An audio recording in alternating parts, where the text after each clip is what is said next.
iRacing, you wanted the best, you got them for abreast. Often imitated, never duplicated. The greatest show on dirt, the world of Outlaws.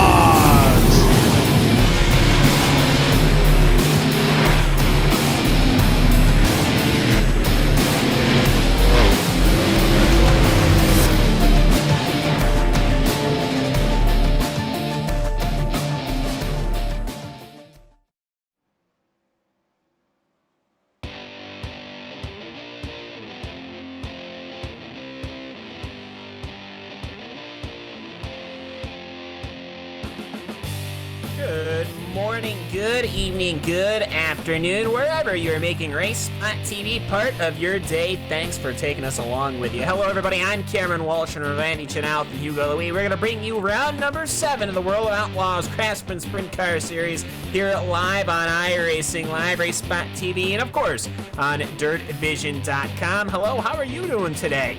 We're going to be here at USA International Speedway, 0.75 of a mile, 4-corner paperclip. And Randy, we always seem to have a good one here. Let's see how we do today. Track not as worn as normal, but we'll see how we go from here. Yeah, things are relatively, that track surface is relatively clean today. Definitely of what we've seen lately here at USA, been the cleanest. And it's important to remember, Cam, the first real race this season where we got a really awesome taste of that new surface model, the way the track was actually coming in, some changes they made, was here at USA. And at the time, that was the best race that we have had on these Monday night broadcasts. It's a big track, a lot of potential lines to take. I think we might have a good one again tonight. Yeah, and perhaps maybe the track not worn in enough to where we could see the track getting worn in, people having to really to muscle their way around. I will say though, the corners are at least fairly worn in. So we'll see perhaps how the line develops. We've got a total of 13 cars on the field for today. They're just doing qualifications right now. Weather's really nothing too much crazy to worry about. Nothing too terrible for Lakeland, Florida. It's 89 degrees in the air. It's 87 degrees on the track. Mostly cloudy. Nothing too crazy. So nothing these 410 wing sprint cars couldn't handle right now as it stands. Austin Semmelman, he's the one that's on the top of the pole. But we've still got a couple of cars qualifying. One of them is the number 12 car. And Randy, it seems to me like everyone is just staying right to the high side. And with how slippery that inside line looks, I wouldn't be too surprised if we don't see them up there all day. Yeah, the way the inside line, the way the track state has started here, the bottom line is definitely not where you want to be. Ray Farlow, though, on his second lap, first time, not very good, at an 18.965. He's about a tenth off the pace. He needs to find a little something here on lap number 2 as he comes off corner number 4 and down the front straightaway. Let's see if he improves at all. He does an 18.831, which moves him from 13th up to 12th, but he gets himself in the bracket with the rest of the field. I think that's got at least somewhat feel good. But you're right. I think we're going to see everyone up around the top. There's a little bit of grip in some of the places in the bottom if you get forced down there. And I think if we get a lot of green flag running, I think we'll see that bottom become slide job zone about 15 laps in. 30-lap race. Before we look at the grid, though, let's take a look at the championship standings. Right now, it's, your top 5 is here in attendance, so let's see how they can do here. So almost half the field is the one that's racing for the championship. Alex Bergeron's leading it. Austin Semmelman, he's in second. Stephen Renaud, he's in third, even though he has not been having good days lately. Brandley Cash and Lewis Hewitt, your top 5 in the championship. Let's see how the grid looks, however, here at USA International Speedway for round number 7, the World of Outlaws Craftsman Sprint Car Series.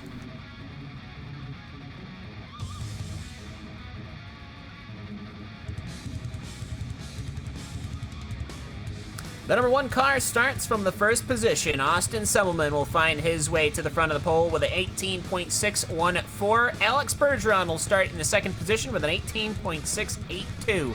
Dylan Semmelman will be starting in third, and Stephen Renaud, well, he's got a good qualifying run, and he starts in fourth. Let's see if he can deliver. Cameron Holla, he'll start in the fifth position. Lewis Hewitt will start in sixth.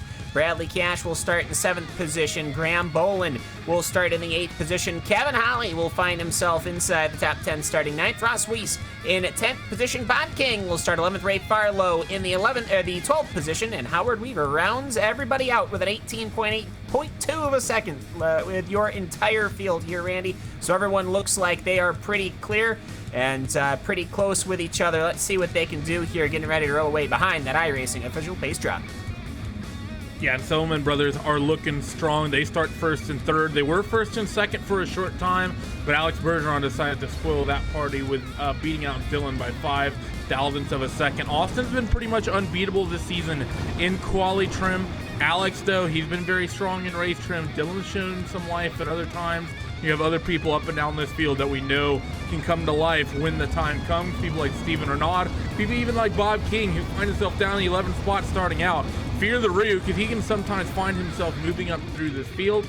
Also have the likes of Lewis Hewitt and, of course, Kevin J. Hawley, someone who we saw, at one point being someone who would really challenge that fronter of Austin Selman week in and week out. Cam has really kind of fallen off this season. He's been qualifying a lot more in the mid-packs, and I think he's slowly started to figure out the way this new Surface model is working. He's found it pretty routinely trying to drive his way through the field more often than not. Steven Renaud also had to find himself driving through the field. He started in 12th last week. He ended up finishing in 8th, but we do remember he had a little bit of a spin, though. But either way, Austin Selman looking to take the green. We got to remember we've got 3 Australians here. The rest are from the North American continent. 2 of them are from Canada. Let's see which one will come home with the victory in round number 7 of the World of Outlaws Craftsman Sprint Car Series here on iRacing Live, Race Spot TV, and of course DirtDivision.com. Austin Selman, he'll obviously have the whole shot, but will he be able to clear Alex Bergeron? Bergeron has been getting better and better on his restarts when you're starting from the 2nd position. What will Steven Renaud be able to do? He's finding himself up front and in position, though. Austin Selman, however, he is starting in a little bit of the slick. He'll probably wait for him to get a little bit into the clear stuff. Renaud tries to jump it once, doesn't work. Austin Selman will bring us to the green. Bergeron, he's right there. He guns it. Selman has to take the inside line.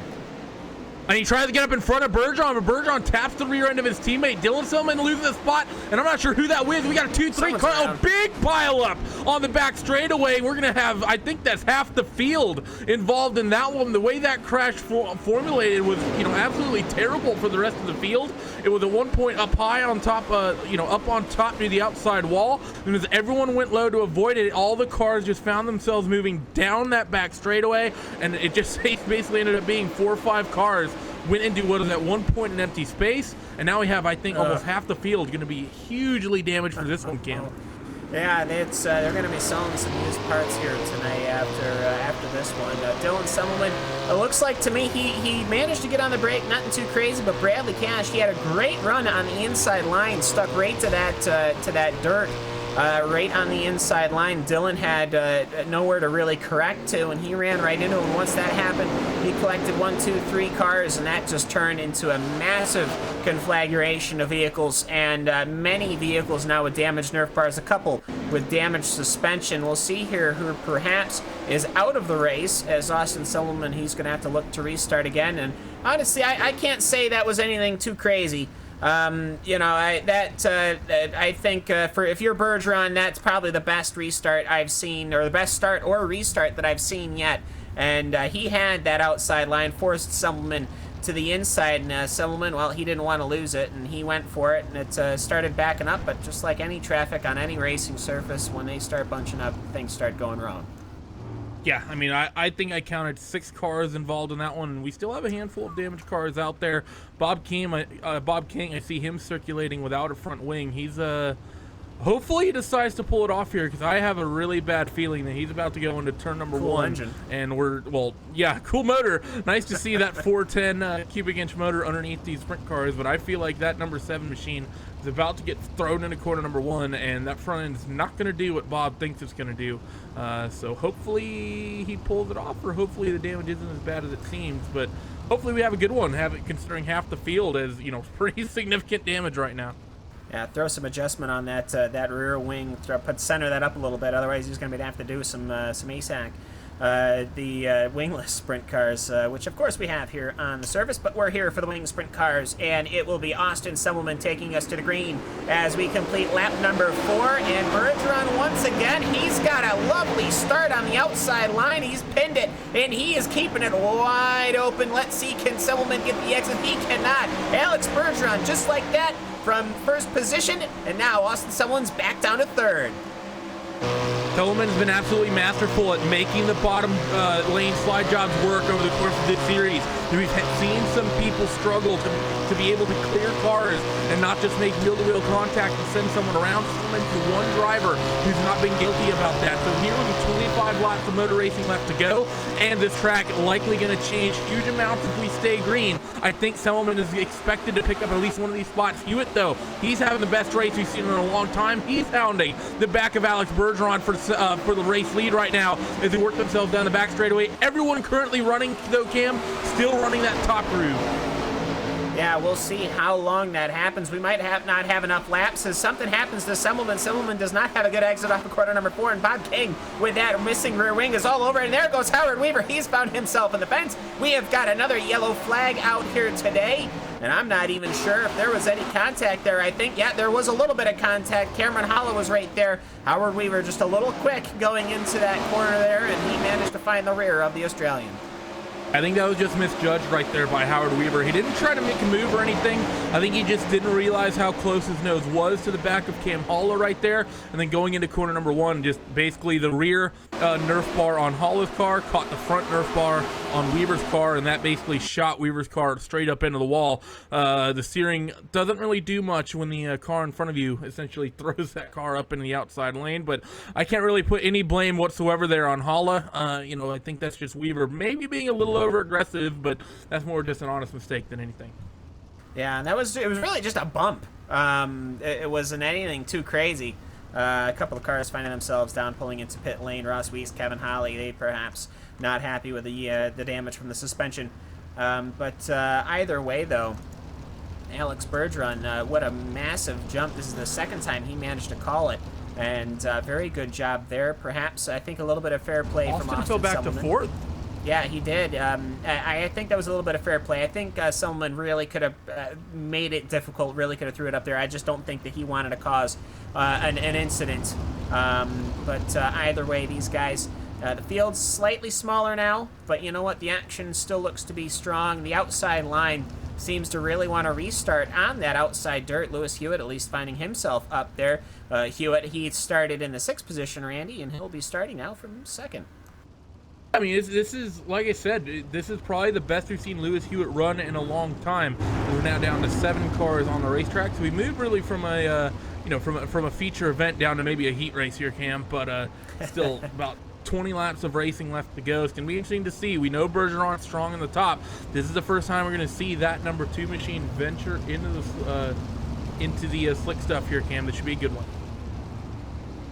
Yeah, we'll see what Alex Bergeron can do. They are now behind the iRacing official pace truck, which will now dive to the safety here at Lakeland, the infield, as we have got what will be 19, it'll be 18 to go when we take the green. Alex Bergeron, he's finding himself, he's parked way up to the top. He holds it 1 Mississippi, 2 Mississippi, up and away he goes. We're back to the races here at USA International Speedway. Around the outside goes Bergeron. We see Steven Arnaud. He tries the first time down on the inside. He's the first driver I've seen commit. Doesn't work out. He's going to drop 1 position and maybe more if he ends up getting freight trained as Alex Bergeron continues to hold the race lead. But the inside seems to be a little bit better through 3 and 4. 1 and 2, it seems like no man's land at the moment as he immediately goes back to the top side once he's back into that 4th spot. But Bergeron still dealing with Lewis Hewitt as they run themselves into 3 and 4. Yeah, and Bergeron, he's got a very good restart going there. Lewis Hewitt is not letting him go, and for Steven Renaud, he has lost that position to Austin Semmelman, which means that Semmelman has only got 2 more to take down to get to the 1st position, hopefully figuratively, not literally. Bob King, he's hanging in pretty tough there for not having that front wing.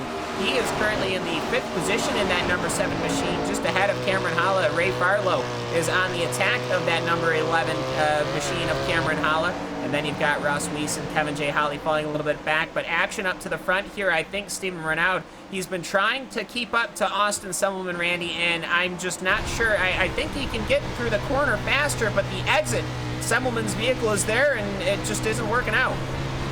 Well, you might as well start calling Austin Semmelman Marco Polo, because he's already begun exploring different lines here at USA International Speedway as they come now down the back straight once again. Bergeron still leads. He went into 3 and 4. That's why you saw Steve Renaud make up all that time, because Semmelman went down to the inside in 3 and 4 trying to see if it worked, and it didn't. So he's now trying to make that top side work. But honestly, for the first time in a while, it just seems like Semmelman maybe slightly getting outpaced here by the two up front of Bergeron and Hewitt.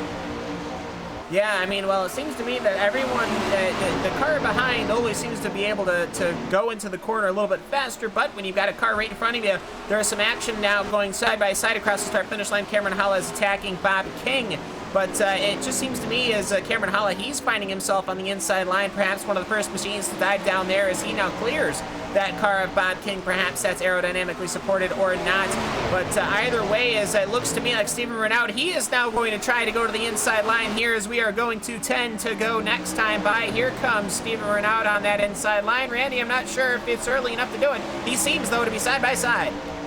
Seems to be that top line is starting to fall away. Renaud do the inside on 3 and 4 this time through. Is the outside line through 3 and 4 much better? Doesn't seem so. The top line still seems like the fastest way around the racetrack, but it's starting to go away, and that that inside line is very quickly becoming viable. I give it another couple laps. They're still side by side. That makes an entire circuit around the racetrack now. Renaud's going to try to slide up in front of Semmelman. He gets the job done, but Semmelman gets the power down and gets back up the inside. Now he has to explore the bottom once again, see how it works for him, and through 1 and 2, it doesn't quite work out for him either. Renaud, big head of steam down the back straight, and he has that 3rd spot.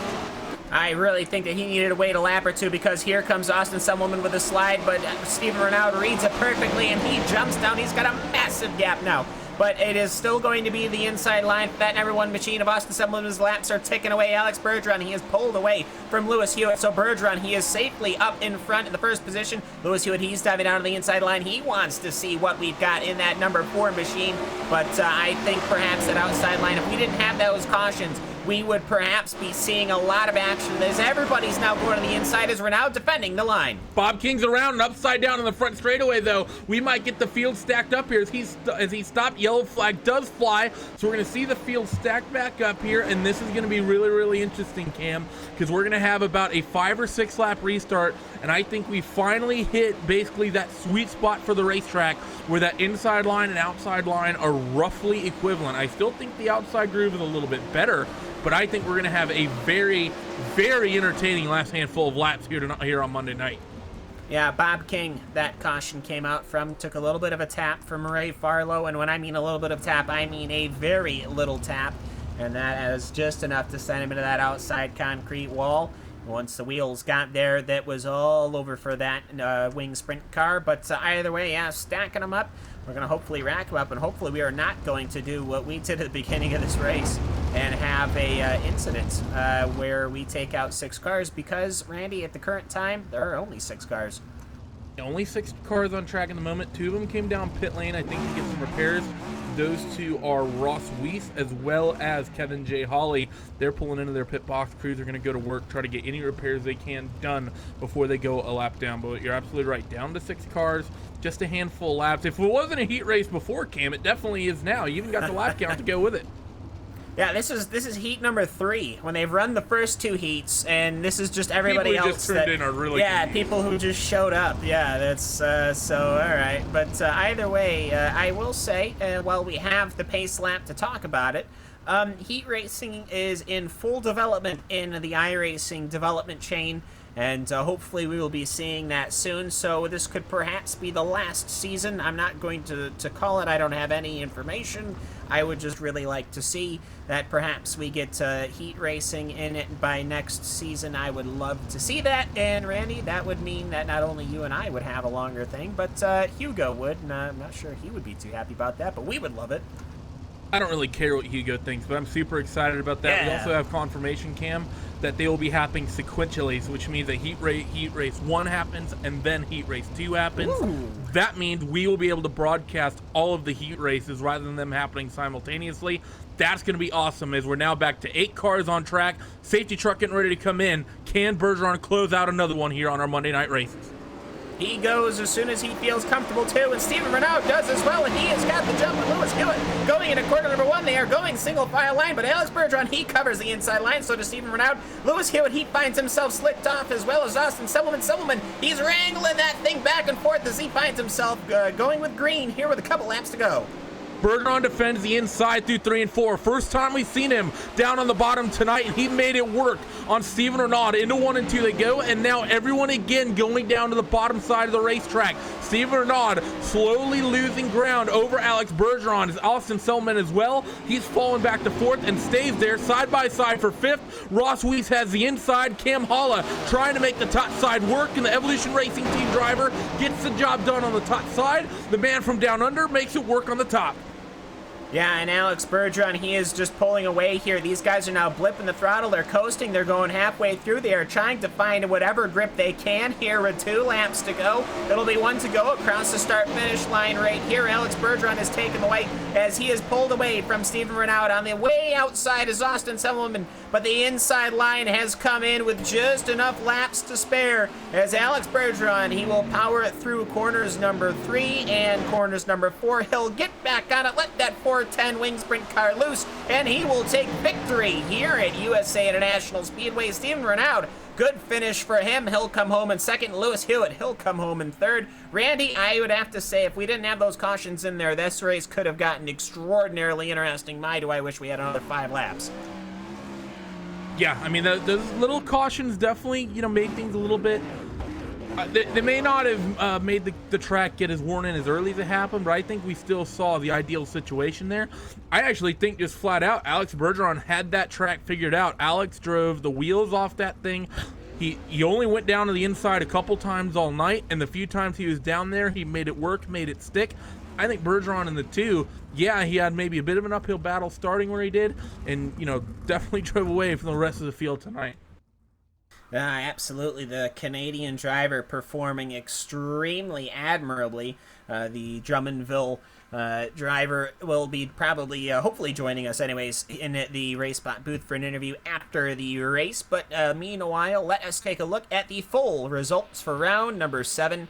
The World of Outlaws Craftsman Sprint Car Series here live on iRacing Live, RaceBot TV, and of course, DirtVision.com. Alex Bergeron, well, he started in 2nd position in the number 2 car. He'll come home in number 1 with 13 minutes and 56 seconds ran. Stephen Renaud, he'll start in 4th. He'll finish in the 2nd position, 0.6 of a second behind.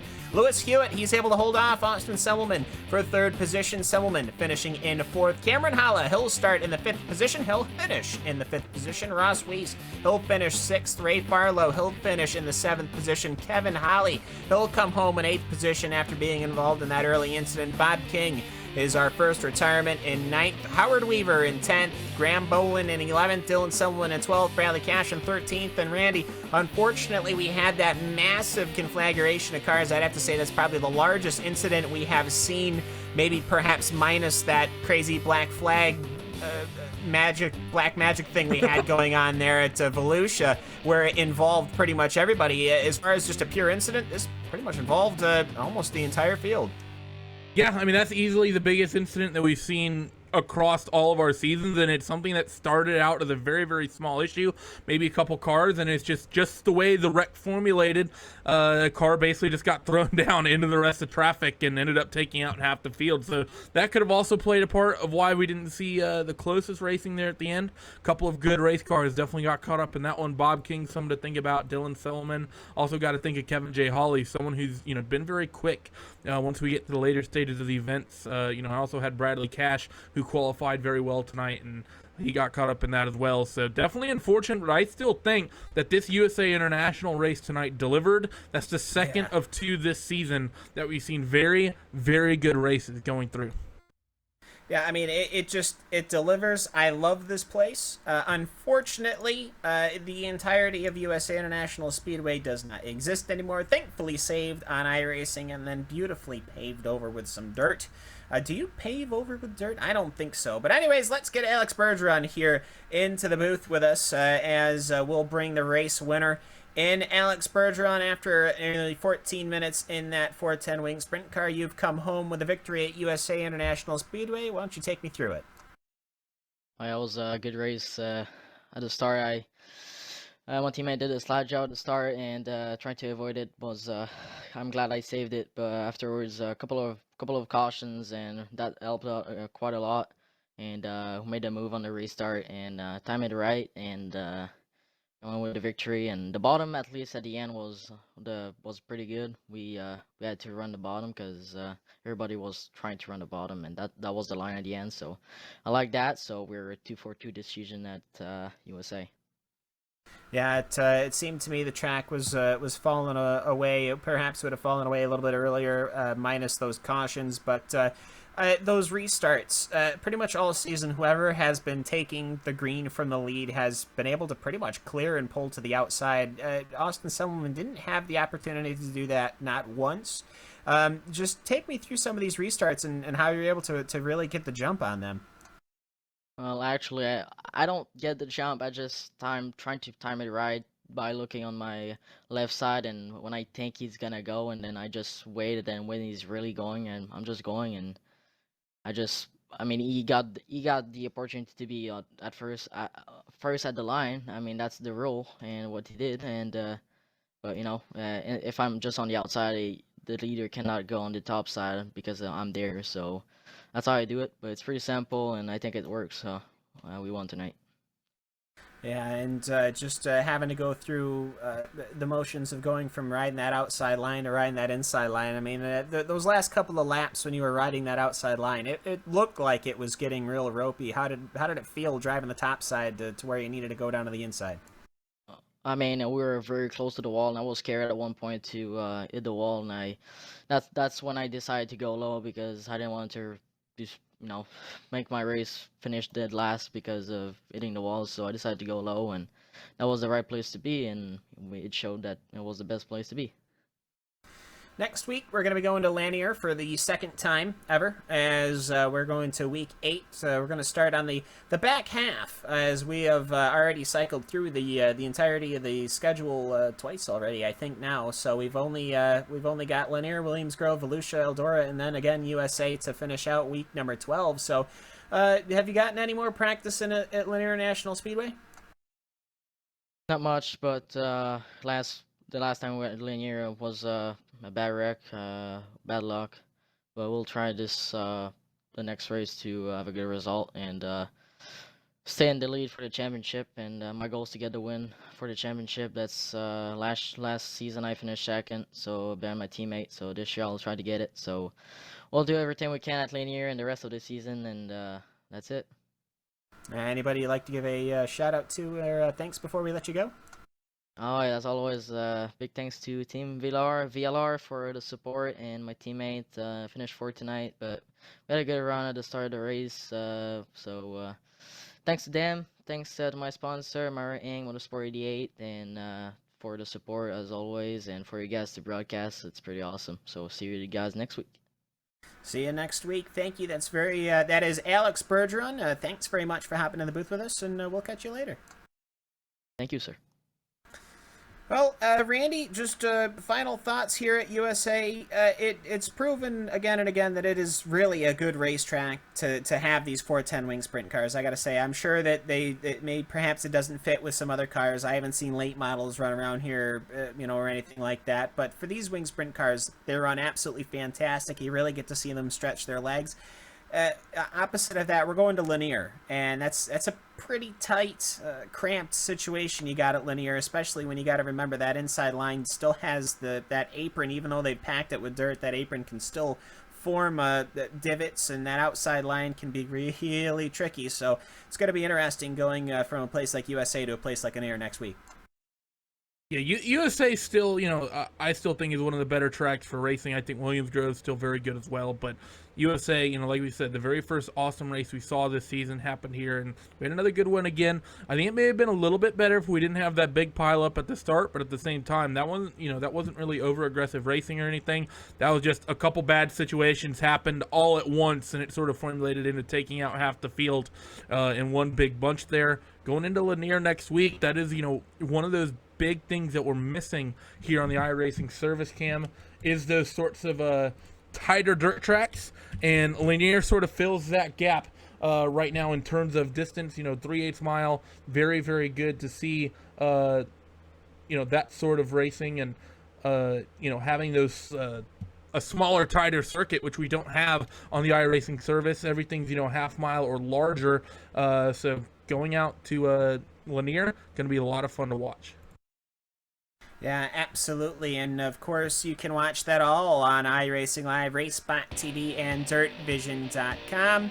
You go beat me to the punch today, as he's already playing the music to play us off. But either way, it is going to have been round number 7 of the World of Outlaws Craftsman Sprint Car Series here on iRacing Live. Thank you so much for joining us today, and we got to remember, Kokomo Speedway is on the docket. Kokomo. I'm calling it Kokomo from now on. That's what it's going to be. It's going to be a quarter-mile racetrack that's in development. That was the track that won the voting. I didn't want to announce it because I was really sad that Weed Sport did not win. But either way, it was a pretty close to a landslide. So Kokomo is going to be in development, and I am so very excited about that. We'll have a total of 6 dirt tracks, each one lovingly crafted by the iRacing staff. But either way, you can keep track of all the updates and everything like that on the iRacing website. And of course, if you like what you're watching right there, don't forget to leave some comments and positive stuff. Either way, we will see you all in Lanier in 1 week's time. I've been Cameron Walsh. That's been Randy Chanel. That's been Hugo Louis. So long from USA International Speedway.